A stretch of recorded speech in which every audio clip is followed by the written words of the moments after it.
Supergirl issue 9. Steve Orlando writing and Brian Ching's back on art. Yeah, I love this issue. I'll put that out there right away. Batgirl's in National City because this company's putting on a show about their new Phantom Energy, which uses Phantom engine technology. They don't know where it's got it from, so Supergirl's going there as well to investigate. As is Ben from the Catco, and of course, villain shows up, causes chaos, and it ends up sucking in Ben. Batgirl jumps in to save her, then Supergirl goes in to save both of them, and they're trapped in the Phantom Zone.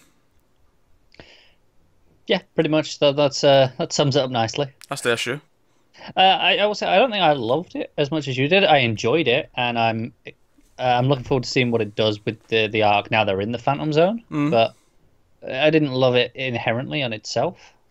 I was really into it because one of my favourite things is early on in the issue, whilst they're on the way, Babs is just being Babs. Like, she's there as, like, you know, because she's got her tech company and all that.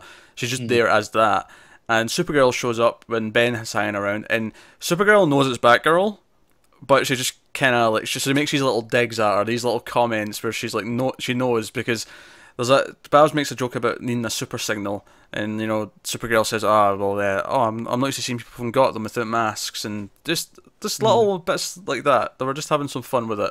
I'm not sure if Babs knows that Supergirl's Kara, but I guess it doesn't really matter because she doesn't really speak to Kara. No, I mean, I'm sure if she doesn't, she'll figure it out pretty quick. Yeah, well, she's smart. I mean, she's Batgirl exactly. after all. Yeah.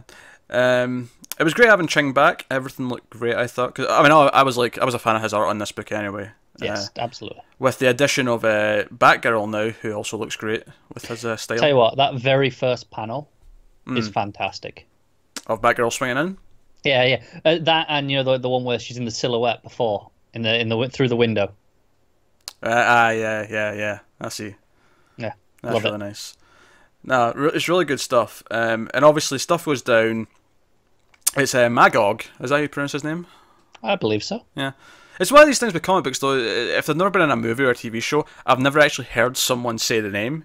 So I just assume I'm saying it right. Oh, yeah, it's Magog or Magog. Yeah. So I'd go with Magog. Magog sounds better. But he shows up. He's setting up the Fatal Five. He's talking about... basically, he thinks that Supergirl is going to go on to do a lot of bad shit. And pretty much basically ruin all of the future plans. So they're here to stop her from ever becoming... Because he says, oh, your legend's just beginning. It's going to grow to, you know, immeasurable heights. So I'm going to kill you while it's small. That's basically his thing. What I like is that once everything goes down, Batgirl obviously suits up and starts saving people, even though she's just as susceptible to be sucked into the Phantom Zone. But she basically starts grappling people around trees so they don't get sucked in. It's pretty cool. Yeah, it's pretty simple. Until one of the trees fails her. Yeah, the tree snaps and that's what sends her in. But what I liked about that though is that it was Supergirl's fighting the big, you know, super villain monster guy, and Batgirl's doing all the rescuing people. It gave them both like a solid thing to do that they could both be good at, which I like.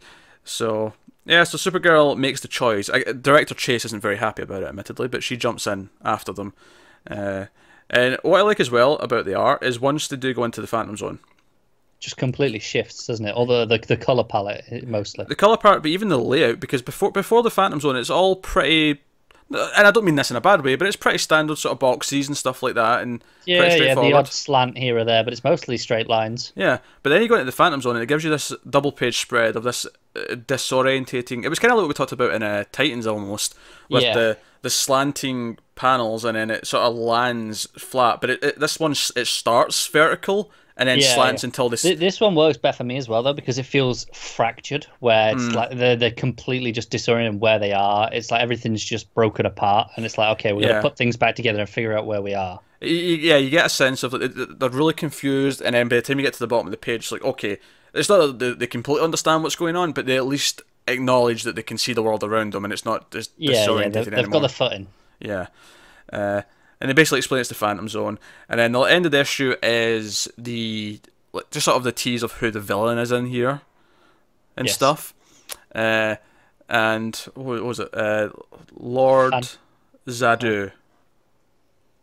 Yeah, the Phantom King. Yeah, the Phantom King, who's got his Sure servant. He's apparently he's got henchmen in there. Because keep in mind, everyone in here's a criminal, more or less.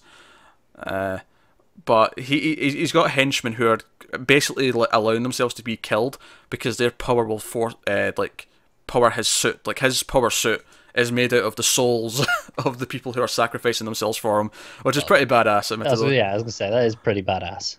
I will say this: I like how he looks. He's got a pretty cool spiky kind of shoulder thing going on. And I really like how we don't get a proper look at him. It's all just darkness and a little bit of light, get a glimpse of the color scheme, but not proper look at him yet. You never get his face yet. It's always silhouette. Even the last page where there is some light, which I actually really like because his hands are lighting up, so it lights up his chest, but it doesn't light up his face. It's too far away. Yeah, it works, doesn't it? Yeah. It's really good. But because he knows Supergirl's there, he's like, oh, finally, someone powerful enough whose power I can use to get out of here because she's charged with the Yellow Sun, is basically his plan. I was looking forward to this arc just because I thought, oh, Supergirl and Batgirl trapped in the Phantom Zone.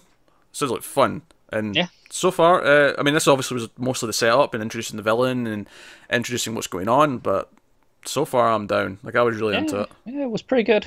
I haven't got any real complaints about the issue. It was just a case of, I'm just waiting for it to get going still. It's a typical issue 1 of a story where often they suffer under the weight of setting up the story. Yeah, that's fair. I think when it comes down to that, it's basically just a case of how much do you like the story idea, and so far I'm super into it. So no, that's fair enough. Loving Supergirl, great.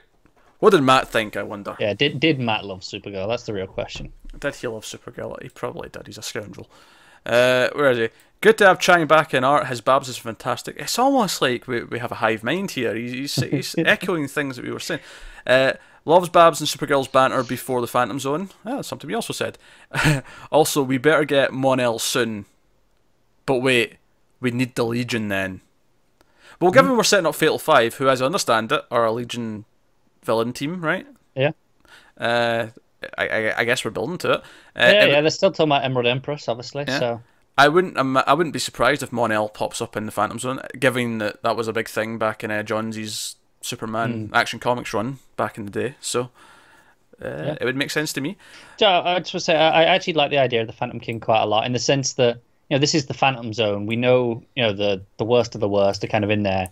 But he's got these people who are subjugated to him willingly. It's almost like just like an actual prison where you have cliques and you have like the guy who runs the prison. He's the big dog. Yeah, exactly. It makes him look powerful because it's like, right, if you're powerful in here, then you must be reasonably worth considering. Yeah, he must be a badass. Yeah.